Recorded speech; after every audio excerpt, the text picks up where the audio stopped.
escola do mundo, onde eu posso ensinar e aprender. A palavra da sabedoria é a nossa EBD. Deus é o nosso diretor, o Espírito Santo nosso professor. A Bíblia é a cartilha que ensina o caminho, a verdade e a vida. Deus é o nosso diretor, o Espírito Santo nosso professor. A Bíblia é a cartilha que ensina o caminho, a verdade e a vida.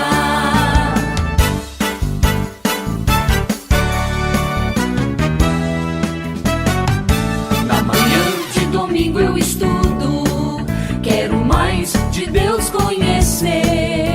Acenda a luz para o seu caminhar, venha para a EBD. Deus é o nosso diretor, o Espírito Santo nosso professor. A Bíblia é a cartilha que ensina o caminho, a verdade e a vida. Deus é o nosso diretor, o Espírito Santo nosso professor. A Bíblia é a cartilha que ensina o caminho, a verdade e a vida.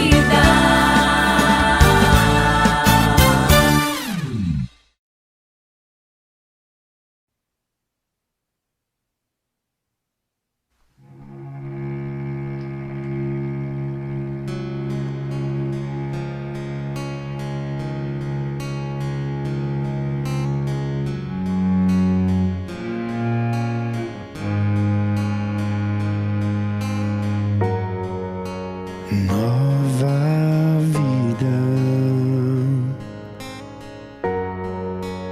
para sempre, uma família, alegria.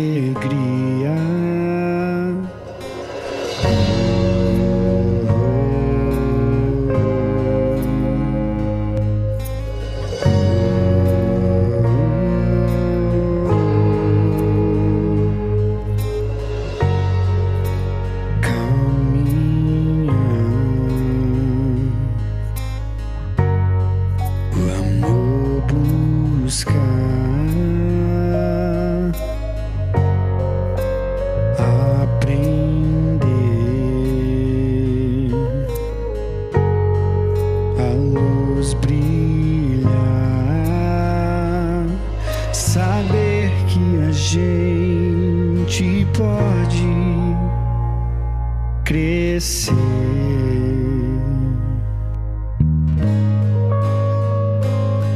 viver, chorar, dançar e se alegrar.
Olá, irmãos, olá, amigos, sejam todos bem-vindos à nossa quarta videoaula desse mês. Vamos então continuar o nosso estudo no livro do Evangelho de João. Estamos no capítulo 16. Hoje vamos então dar continuidade a partir do versículo 16. Nossa aula de hoje vai até o versículo 22. Então, eu gostaria de estar fazendo uma oração para pedir a direção de Deus, pedir sabedoria, para que Ele esteja conosco em mais essa aula. Senhor Deus, é com alegria, Pai, que nos colocamos na Tua presença, Senhor, reconhecendo, Pai, que sem Ti nada somos, Pai. Te agradecemos, Senhor, porque as Tuas misericórdias se renovam a cada manhã na nossa vida, Pai. Te agradecemos porque o Senhor tem suprido todas as nossas necessidades, Pai. O Senhor tem nos abençoado, o Senhor tem nos guardado, Senhor. O Senhor tem nos dado saúde, Pai. E o Senhor tem nos protegido de todo mal, Pai.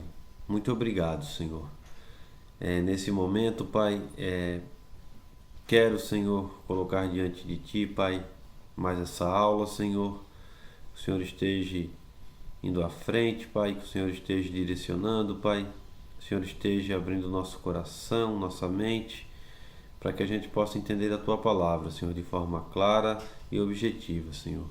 Que o Senhor esteja tocando em nossos corações, Pai, com a Tua palavra nesse momento, Pai. Acima de tudo, Senhor, te peço sabedoria, Senhor, para que eu possa ministrar, Senhor, mais essa aula, Senhor, de forma clara, Senhor. Que nossos amigos, nossos irmãos possam entender, Senhor, o que a Tua palavra quer nos falar em mais essa aula, Pai. Muito obrigado por tudo, Senhor, no nome de Jesus. Bom, irmãos, nas outras aulas eu sempre peço para os irmãos lerem o texto. Nessa aula não vai ser diferente, mas nessa aula de hoje a gente vai estar lendo junto, versículo a versículo, para a gente então estar expondo e explicando um pouquinho o que cada versículo quer nos falar nessa aula. Então, antes de entrar no nosso texto, vamos dar uma pequena recapitulada na nossa aula passada. Aula passada, então, falamos sobre a obra do Espírito Santo em nós crentes, em nós cristãos. Então, vimos que o Espírito Santo, o papel do Espírito Santo que exerce em nós, o primeiro deles seria então o ministério do ensino. O Espírito Santo então veio para nos ensinar, nos deixar claro o que a palavra de Deus nos fala, o que Jesus nos ensinou. Então esse é um dos papéis do Espírito Santo, nos dar entendimento daquilo que a palavra nos fala, daquilo que Deus quer nos ensinar. E a segunda obra do Espírito Santo em nós crentes é exercer o ministério de holoforte. Então vimos que o Espírito Santo tem essa função, de holoforte, essa função de elevar Jesus, botar Jesus no foco da nossa vida. Então Jesus tem que ser o centro. Precisamos ter então uma fé cristocêntrica, que é baseada em Jesus. Jesus é o centro de tudo. Então essa foi mais ou menos a nossa aula da semana passada. E nessa aula de hoje, então, o nosso texto se inicia no capítulo 16 e vamos até o versículo 22. Então, irmãos, depois então de Jesus ter enfatizado que o Espírito Santo ele virá para ensinar os discípulos e também exaltá-lo como enviado de Deus, Jesus então passa a falar a respeito da transformação que sua ressurreição produzirá na vida dele. E Jesus então aqui começa a falar a respeito disso, e a gente vai destacar alguns pontos nesse pequeno trecho, alguns pontos importantes que o texto nos fala. Então, como eu havia falado para os irmãos, a gente então vai estar lendo o primeiro trecho que a gente vai ler então do capítulo 16 até o capítulo 19, e depois a gente então vai expor um pouquinho o que esse texto quer nos falar. O texto fala assim: um pouco e não mais me vereis, outra vez um pouco e ver-me-eis. Então alguns dos seus discípulos disseram uns aos outros: que vem a ser isto que nos diz? Um pouco e não mais me vereis, e outra vez um pouco e ver-me-eis. E vou para o Pai. Diziam, pois, que vem a ser esse um pouco? Não compreendemos o que quer dizer. Não compreendemos o que quer dizer. Então, esses primeiros versículos, então aqui vemos Jesus então usar uma linguagem enigmática, ou seja, uma linguagem misteriosa, que deixou então os discípulos um pouco confusos. Esse um pouco e já não me vereis, mais um pouco e me vereis. Então, a princípio, os discípulos não conseguiam entender o que Jesus queria então falar a eles, queria ensinar a eles nessas palavras. Então, essas palavras deixaram os discípulos confusos e eles não entenderam então o que Jesus dizia.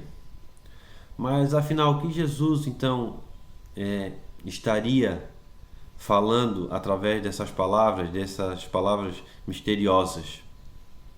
Jesus então aqui, se pegarmos um pouco do contexto aqui do livro de João, então esse contexto nos leva então a entender que Jesus está referindo ao pouco tempo que existiria entre sua morte e sua ressurreição. Então aqui Jesus, nesse um pouco já não me vereis, então aqui quer dizer que Jesus ia morrer e os discípulos não o veriam mais. E um pouco mais me vereis. Então Jesus aqui ele fala que ele vai morrer, os discípulos não vão mais ver ele, mas pouco tempo depois os discípulos então voltariam a vê-lo. Então aqui Jesus está então falando desse pouco tempo que existiria entre a sua morte e a sua ressurreição. Bom, irmãos, então o primeiro tópico que esse primeiro trecho que a gente leu, eu acabei não falando ali. Então, o primeiro tópico seria um enigma a ser decifrado. Então, essa linguagem misteriosa de Jesus, a princípio, seria esse enigma que os discípulos precisariam entender. Já o segundo ponto, dando sequência ao texto, está no versículo 20, que seria o ponto, um princípio de transformação. Então vamos estar lendo o versículo 20 juntos, para então a gente expor também um pouquinho o que esse versículo quer nos falar. Vamos lá.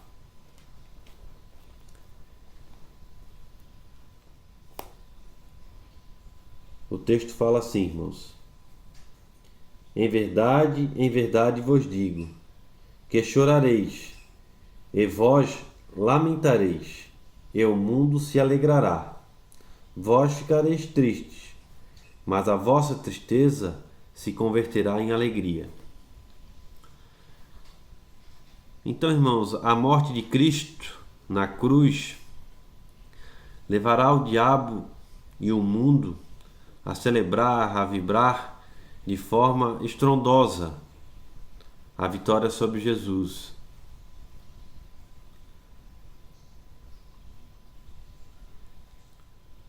Nesse momento, então, seus discípulos se entregarão ao choro e ao lamento. No entanto, a morte de Cristo não foi sua derrota, mas sim a sua glorificação. Então Jesus, na sua morte, ele não foi derrotado, mas na verdade ele foi glorificado. Cristo em sua morte venceu o diabo e triunfou sobre os inimigos em sua ressurreição. Então os discípulos de Cristo, que estavam tristes, converterão sua tristeza em alegria.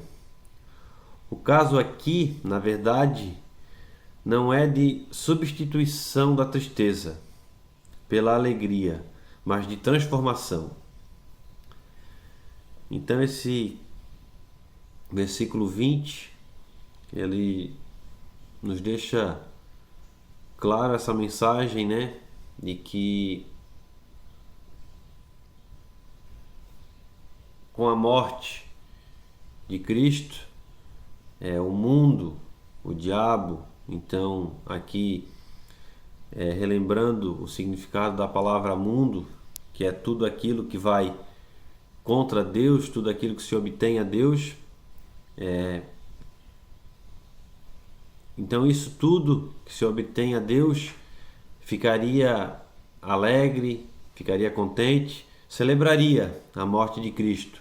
E nesse momento que o mundo então celebraria a morte de Cristo, os seus discípulos, o que eram seus, ficariam tristes, lamentariam, mas com a ressurreição de Cristo haveria essa transformação, essa tristeza pela morte se tornaria alegria por poder ver Jesus de volta com eles, por Jesus ter então ressuscitado e ter obtido vitória sobre o diabo, sobre o mundo. Então, continuando no nosso texto, no versículo 21, eu vou estar lendo e pontuando mais um ponto importante no nosso texto. A mulher, quando está para dar à luz, tem tristeza, porque a sua hora é chegada. Mas depois do nascimento do menino, já não se lembra da aflição, pelo prazer que tem de ter nascido ao mundo um homem. Então aqui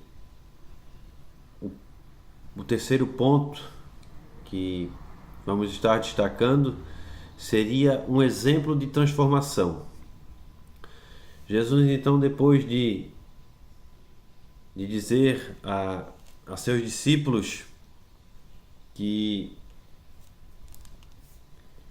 eles iriam chorar com a morte e o mundo se alegraria, e depois essa tristeza seria convertida em alegria novamente. Então Jesus aqui ilustra isso dando o exemplo de uma mulher grávida que sofre para dar à luz, mas transforma essa dor em alegria ao ver o fruto do seu ventre. Ao nascer o filho, a mulher não se lembra mais da aflição. Sua tristeza é convertida em alegria. O mesmo bebê que causou dor também é motivo de sua alegria. Deus ainda faz o mesmo, pois transforma a tribulação em triunfo e a tristeza em alegria. Então Jesus aqui, ele dá o exemplo da mulher, né? Que a mulher, quando vai dar à luz, ela sente muita dor, e logo após essa aflição, essa dor, logo após dela então dar à luz e ter o seu filho no colo, essa dor, essa aflição da hora do parto, ela já não lembra mais, devido a essa alegria de ter seu filho nos braços. Então, isso seria um exemplo de transformação. Então, vamos chegando ao final do nosso texto da aula de hoje. Vamos então estar lendo o versículo 22. O versículo 22 então fala assim: assim também agora vós tendes tristeza, mas outra vez vos vereis, e o vosso coração se alegrará, e a vossa alegria ninguém poderá tirar. Então, o quarto ponto a ser pontuado aqui no nosso texto de hoje seria a recompensa da transformação. Jesus, então, aqui no versículo 22, ele aplica a lição dizendo aos discípulos que quando eles o virem ressurreto e vitorioso, o coração deles se alegrará, e essa alegria ela será tão robusta, ela será tão prazerosa e duradoura que ninguém poderá tirá-la. Então, Jesus então aqui ensina a seus discípulos, mostra essa recompensa, né, da transformação dessa tristeza em alegria. Então Jesus aqui fala que quando os discípulos o virem ressurretos, eles ficarão muito alegres, e essa alegria ninguém vai poder tirar, o mundo, nem ninguém vai poder tirar essa alegria. E é essa alegria que a gente precisa ter em nosso coração, e ter a certeza que Jesus está conosco, nos guarda, e que a gente possa ter sempre a alegria de servir a esse Jesus, a esse Deus que nos abençoa, que nos guarda, que nos ensina através da sua palavra, e que está sempre conosco, nos guiando e nos guardando. Então, nossa aula de hoje vai ficando por aqui. Semana que vem estamos de volta com a última aula desse mês, e vamos então finalizar o capítulo 16 na próxima aula. Eu espero os irmãos até lá, que Deus possa abençoar mais essa semana, que Ele possa nos guardar. Um grande abraço e até a próxima aula.